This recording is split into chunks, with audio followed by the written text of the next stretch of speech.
आत्मा, अधिकार, संस्कार, सात्विक अहंकार, सत्ता और सरकार के ग्रह सूर्य। ज्योतिष में पिता, ब्रह्म और आत्मज्ञान का कारक ग्रह। इस वीडियो में हम जानेंगे कि शुभ सूर्य के लक्षण और प्रभाव क्या होते हैं। हम अपनी जन्म कुंडली और हस्तरेखा से कैसे जानें कि हमारे सूर्य अच्छे हैं। हमारे करियर, फाइनेंस और हेल्थ पर शुभ सूर्य का क्या प्रभाव पड़ता है और सूर्य की शक्ति बढ़ाने के 4 उपाय विशेष तौर पर जानेंगे। वीडियो शुरू करते हैं।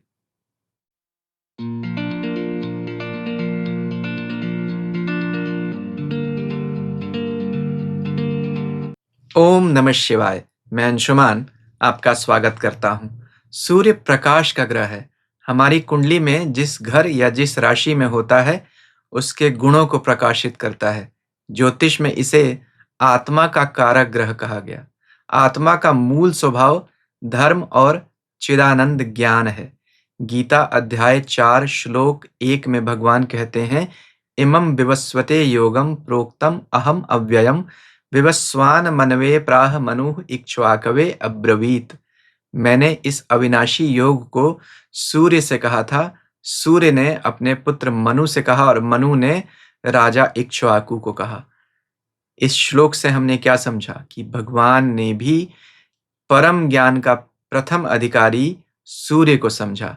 सूर्य ज्ञान के भंडार है, इसीलिए हनुमान जी ने अपने गुरु के रूप में इन्हें ही चुना। हम विद्या और बुद्धि के लिए भी सूर्य की ही उपासना करते हैं, गायत्री मंत्र पढ़ते हैं। सूर्य नारायण परमात्मा के प्रकट स्वरूप हैं, अनुशासन की मूर्ति हैं।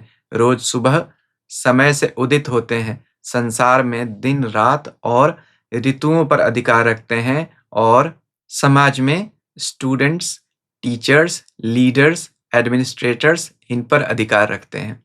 इस वीडियो में हम विस्तार से जानेंगे कि सूर्य क्या है। इसके लिए वीडियो को कुछ पार्ट्स में मैंने डिवाइड कर दिया है। एक एक करके पॉइंट वाइज हम डिस्कस करेंगे। वह पॉइंट्स आपको पहले बता देता हूं। सबसे पहले जानेंगे हम कि हम यह कैसे समझें कि कुंडली यानी जन्म कुंडली और हस्तरेखा में सूर्य की क्या पहचान है। सूर्य अच्छा हो गया, मजबूत है हमारी कुंडली में, तो हम कैसे जानें। अच्छे सूर्य का हमारे करियर पर क्या प्रभाव होता है, दूसरा पॉइंट। तीसरा पॉइंट, हमारे शरीर, मन और स्वास्थ्य पर सूर्य का क्या प्रभाव आता है। चौथा पॉइंट, सूर्य का ज्योतिषीय महत्व क्या है। पांचवा पॉइंट, सूर्य का आध्यात्मिक महत्व क्या है। और छठा, हम सूर्य के 4 उपाय जानेंगे विस्तार से।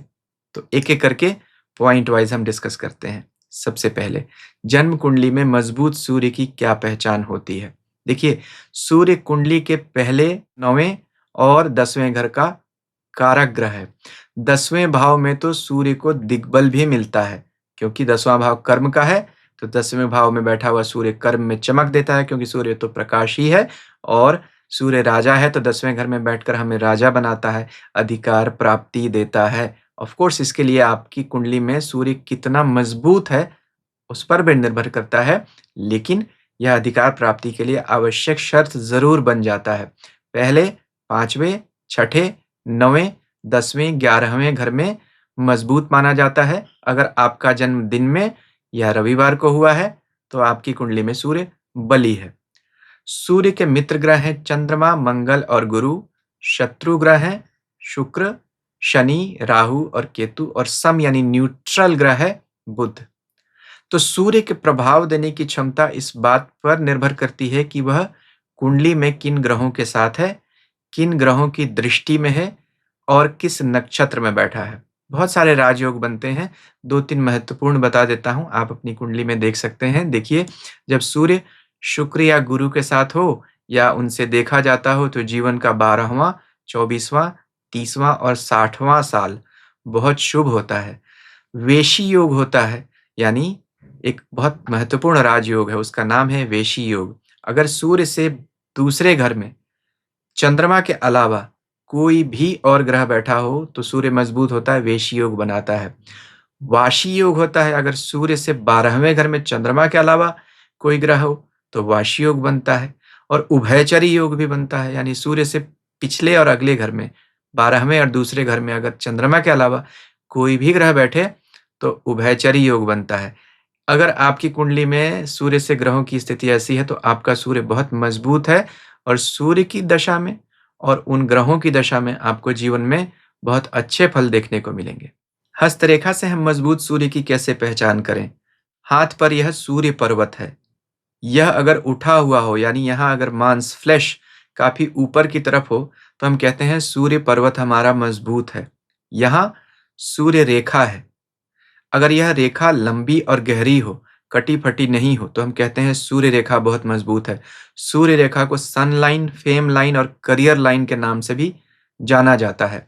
सूर्य पर्वत और सूर्य रेखा पर अगर शुभ चिन्ह हो जैसे त्रिशूल, त्रिकोण, वर्ग यानी ट्राइडेंट, ट्रायंगल, स्क्वायर तो यह मजबूती देते हैं सूर्य पर्वत और सूर्य रेखा दोनों को ही। तो इन लक्षणों को आप देखिए अगर आपकी हथेली पे हैं, सूर्य पर्वत के एरिया में अगर लाइन्स बहुत ज़्यादा इधर-उधर से क्रिस क्रॉस नहीं कर रही हैं, तो आपका सूर्य अच्छा है। जितनी लंबी आपकी सूर्य रेखा होगी, उतनी जीवन में जल्दी आपको सक्सेस मिलेगी और जल्दी आपका नाम होगा। नौकरी भी जल्दी दिलाने के लिए बड़ी सूर्य रेखा अच्छी मानी जाती है। इसी से अगला पॉइंट हम देखते हैं कि हमारे करियर पर सूर्य का क्या प्रभाव आता है। देखिए, सूर्य प्रभावित व्यक्ति के व्यवसाय क्षेत्र कौन से होते हैं, पहले यह जानते हैं। सरकार, प्रशासन, न्याय, धर्म, खेल, चिकित्सा। अगर सूर्य मजबूत होता है तो हमारी इच्छा शक्ति मजबूत होती है। व्यक्ति मेहनती व प्रसिद्ध होता है। अच्छा सूर्य बॉस का फेवरेट बनाता है। सरकार, हाई प्रोफाइल लोगों का सहयोग मिलता है और नेतृत्व क्षमता भी देता है। दशमांश कुंडली में यानी D10 कुंडली में सूर्य की स्थिति ज़रूर देखिएगा। अगर हमारी कुंडली में सूर्य अच्छा है और दशमांश कुंडली में भी अच्छा है, तो सूर्य की होरा में महत्वपूर्ण कार्य शुरू करें। इंटरव्यू के लिए कहीं जा रहे हैं, किसी इम्पोर्टेंट बिज़नेस मीटिंग के लिए जा रहे हैं, आपकी जन्म कुंडली, लग्न कुंडली और अगर दशमांश D10 चार्ट में सूर्य मजबूत है, तो सूर्य की होरा में आप काम कीजिए, आपका काम बनने के चांसेस अधिक हो जाएँगे। अब अगले पॉइंट्स पे जाने से पहले आपसे एक विनम्र निवेदन, अभी तक अगर आपको मेरा वीडियो अच्छा लग रहा है, तो कृपया मेरे चैनल को सब्सक्राइब करें, वीडियो को लाइक, शेयर कर सकते हैं और सब्सक्रिप्शन बटन के साथ लगी घंटी को ज़रूर दबा दीजिए। अगर आपके कुछ कमेंट्स हैं या आपकी कुंडली में सूर्य से संबंधित कुछ जानना है, आप मुझे इस वीडियो में कमेंट करके पूछ सकते हैं। अगला पॉइंट, हमारे शरीर, मन और स्वास्थ्य पर क्या प्रभाव पड़ता है सूर्य का, यानी effect of sun on our physical and mental disposition. सूर्य में अग्नि है, चलता रहता है, तो सूर्य प्रभावित व्यक्ति ऊर्जावान, गतिवान होते हैं। शरीर हल्का होता है, सर पर बाल हल्के होते हैं और आंखें उनकी शहद जैसी होती हैं। यह सूर्य प्रभावित लोगों की पहचान है। वह जब किसी सभा में आता है तो उसका प्रभावशाली व्यक्तित्व सबको आकर्षित करता है। His presence is his introduction. Strong sun gives an outward expression and fearful, forceful disposition. तो उसका टेम्परामेंट जो होता है सूर्य प्रभावित व्यक्तियों का, वह स्टेडी होता है। मजबूत सूर्य स्थिर मति देता है। क्यों? सूर्य राजा है। राजा अगर अस्थिर होगा या अस्थिर चित्त होगा तो राजनीति अस्थिर हो जाएगी। पॉलिसी फ्लिप फ्लॉप या पॉलिसी पैरालिसिस होगा, जिससे राज्य अस्थिर हो जाएगा। इसीलिए राजा को स्थिर और दृढ़ मति बुद्धि वाला होना चाहिए। इससे हमने यह समझा कि सूर्य जिसका अच्छा होगा उसमें ऐसे ही गुण होंगे। इसीलिए सूर्य जिसका अच्छा होता है उसमें नेतृत्व क्षमता होती है।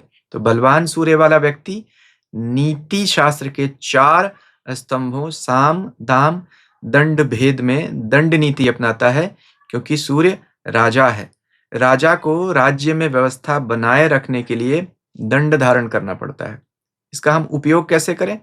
अगर प्रश्न कुंडली में प्रश्न झगड़े का हो और सूर्य पृष्ठ कुंडली के लग्न या 10वें भाव में हो, तो हम यह कह सकते हैं कि ऐसे व्यक्ति को समझौता, सुलह करने की बजाय दंड का मार्ग अपनाना चाहिए, क्योंकि ऐसे में उसकी अपनी हानि नहीं होगी और उसकी जो राइटफुल चीजें होंगी वह उसको जरूर मिलेंगी। तो यह प्रश्न कुंडली में झगड़े में विजय का प्रश्न माना जाता है उत्तर। अगला पॉइंट, स्वास्थ्य पर अच्छे सूर्य का क्या प्रभाव पड़ता है? देखिए, सूर्य शक्ति है, मन के स्तर पर आत्मशक्ति, कॉन्फिडेंस और शरीर के स्तर पर प्रतिरोधक क्षमता यानी इम्यूनिटी पावर। तो अच्छे सूर्य वाले व्यक्ति अमूमन स्वस्थ रहते हैं, अगर बीमार भी हो जाते हैं तो जल्दी ठीक हो जाते हैं, रिबाउंडिंग कैपेसिटी अच्छी होती है उनकी। अगला पॉइंट, ज्योतिषीय प्रभाव सूर्य का क्या होता है? जन्म कुंडली के 3 आधार होते हैं, लग्न, चंद्र और सूर्य। सूर्य और चंद्र प्रकाश के ग्रह हैं। हमारी कुंडली के सारे राजयोग इन्हीं की शक्ति पर निर्भर करते हैं, क्योंकि अगर प्रकाश ही नहीं होगा तो दिखाई क्या देगा? हमने कितना भी कुछ जमा किया हो, किसको दिखेगा हमारे पास क्या है? इसीलिए सूर्य अपना स्वतंत्र प्रभाव देने के अलावा बाकी ग्रहों पर भी महत्वपूर्ण प्रभाव रखता है। यानी बाकी ग्रह भी कुंडली में जो दे रहे हैं वह दृश्यमान होंगे कि नहीं, विजिबल होंगे कि नहीं, वह भी तो सूर्य की ही स्थिति पर निर्भर करेगा।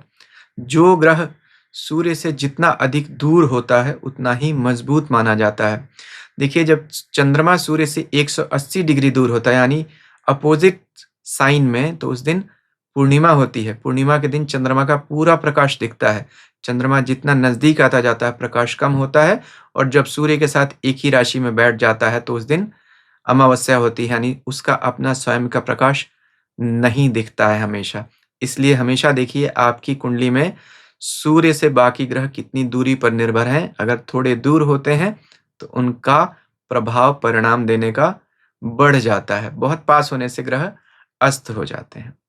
एक महत्वपूर्ण योग यानी टाइमिंग ऑफ लाइफ इवेंट्स, कि हम जन्म कुंडली में किसी प्रिडिक्शन का टाइमिंग कैसे करें, यानी हमें कौन सा परिणाम कब मिलेगा, यह सबसे मुश्किल गणना होती है। देखिए, किसी भी ग्रह का परिणाम उसकी महादशा और अंतरदशा में तब मिलता है जब कुंडली में गोचर करते हुए सूर्य उस ग्रह की स्वराशि, मूल त्रिकोण राशि या उच्च राशि से गोचर करे, गुजरे। जैसे बुध की दशा में परिणाम तब मिलेगा जब सूर्य कन्या राशि से गोचर करेगा, कन्या राशि उसकी मूल त्रिकोण और उच्च राशि दोनों हुई, या मिथुन राशि से गोचर करेगा। उसी समय में उसकी अंतरदशा भी किसी अच्छे ग्रह की होनी चाहिए। तो जो परिणाम मिलने वाले हैं उसी महीने मिलेंगे जब सूर्य उससे उस राशि से गोचर करेगा। अगला, आध्यात्मिक महत्व, स्पिरिचुअल सिग्निफिकेंस सूर्य का क्या है? देखिए, परमात्मा का प्रत्यक्ष स्वरूप है सूर्य नारायण। परमात्मा का अंश आत्मा रूप से सभी जीवों के अंदर है। इसीलिए महर्षि पराशर ने ज्योतिष में सूर्य को ही आत्मा का स्वरूप माना। उनके सम्मान में हम त्रिकाल संध्या करते हैं, एक दिन में 3 बार संध्या करते हैं। योग ने सूर्य के नाम से क्रिया दी, सूर्य नमस्कार। स्वर विज्ञान ने सूर्य के नाम से 72,000 नाड़ियों में एक प्रमुख नाड़ी सूर्य नाड़ी कही। चंद्र नाड़ी भी होती है, सुषुम्ना नाड़ी भी होती है। शरीर की 3 प्रमुख नाड़ियां, उनमें एक सूर्य नाड़ी है, पिंगला नाड़ी भी कहा। तो देखिए, सूर्य की उंगली को हम क्या कहते हैं? अनामिका उंगली। अनामिका यानी बिना नाम का, ईगोलेस। इससे हमने क्या समझा? जब नाम, उपाधि, अलंकार मिट जाते हैं, सब पहचान मिट जाती है, तो व्यक्ति को आत्मबोध मिलता है, वह आत्म स्थित हो जाता है। जन्म कुंडली में सूर्य और गुरु मिलकर बताते हैं कि व्यक्ति कौन सी साधना में सफल होगा, क्योंकि सूर्य आत्मा है और बृहस्पति ज्ञान है। इन्हीं दोनों ग्रहों से मिलकर हमें पता चलता है कि हमें तंत्र, मंत्र, योग, ज्ञान और भक्ति, इनमें से कौन सा रास्ता चुनना चाहिए। अब हम सूर्य के लिए कुछ अच्छे उपायों पर चर्चा करते हैं। अगर आपकी कुंडली में सूर्य शुभ है तो अधिक उपाय करने की आवश्यकता नहीं है, सिर्फ आपको सूर्य की शक्ति बरकरार रखनी है कुछ उपायों को करके। अशुभ सूर्य के विशेष उपाय करने पड़ते हैं, उनके लिए एक अलग वीडियो बनाऊंगा। इसी वीडियो की समाप्ति पर उसका लिंक दे दूंगा। सूर्य 12 राशि में क्या करते हैं इसका भी वीडियो होगा। तो यह वीडियो जब समाप्त होगा आपको अपनी स्क्रीन पर वो वीडियो दिख जाएंगे, उन्हें भी खोलकर देख लीजिए। सूर्य शुभ और अशुभ होने से क्या होता है और किस पर राशि और भाव में क्या परिणाम देते हैं, यह भी आपको जानने को मिल जाएगा। तो पहला उपाय अभी देखते हैं इस वीडियो के लिए। रविवार को नारंगी यानी केसरिया ऑरेंज कलर का, सैफरन कलर का कपड़ा पहने, इससे भी सूर्य मजबूत हो जाते हैं। सूर्य देव को पुराणों में नारंगी या केसरिया वस्त्र पहने हुए बताया गया है, इसीलिए उनका कलर भी यही माना जाता है। दूसरा, भक्त या भगवान की अवमानना करने से सूर्य बिगड़ जाता है। भगवत भागवत अपराध से आपको बचना चाहिए। तीसरा उपाय, लाल पेन से पीले कागज पर एक मंत्र लिखिए, रोज कम से कम 101 बार, ओम गृणहि सूर्याय नमः। इस मंत्र को लिखने से अशुभ सूर्य भी अच्छा हो जाता है और शुभ सूर्य की तो शक्ति बहुत ही अधिक बढ़ जाती है। यह मेरे गुरुदेव का दिया हुआ उपाय है, मेरा स्वयं अनुभव किया उपाय है। इससे सूर्य की शक्ति बहुत बढ़ जाती है। यह खास तौर पर जिनको नौकरी व्यवसाय में कोई तकलीफ आ रही है, उनको यह उपाय बहुत काम करते हुए मैंने देखा है। चौथा उपाय, कालिदास कहते हैं शिव साधना से सूर्य प्रसन्न हो जाते हैं। तो सूर्य को ठीक करने के लिए शिव साधना सबसे अच्छी मैं बताता हूँ रुद्राक्ष धारण, क्योंकि रुद्राक्ष धारण करने से श्रेष्ठ शिव पुराण के अनुसार कुछ भी नहीं है। भगवान शिव कहते हैं रुद्राक्ष धारण करना सर्वश्रेष्ठ कर्म है। तो सूर्य का रुद्राक्ष यह देखिए, यह 12 मुखी रुद्राक्ष है। यह 12 मुखी रुद्राक्ष पहनने से आपको सूर्य अच्छे हो जाते हैं और सूर्य की विशेष कृपा मिलती है। अभी तक अगर आपको मेरा वीडियो अच्छा लगा है तो कृपया मेरे चैनल को सब्सक्राइब करिए। कर दिया है तो आपका बहुत बहुत धन्यवाद। अभी स्क्रीन पर आपको रुद्राक्ष से संबंधित वीडियो भी दिख रहा होगा, इसे भी आप देख सकते हैं। ईश्वर सबका कल्याण करें। हरि ओम।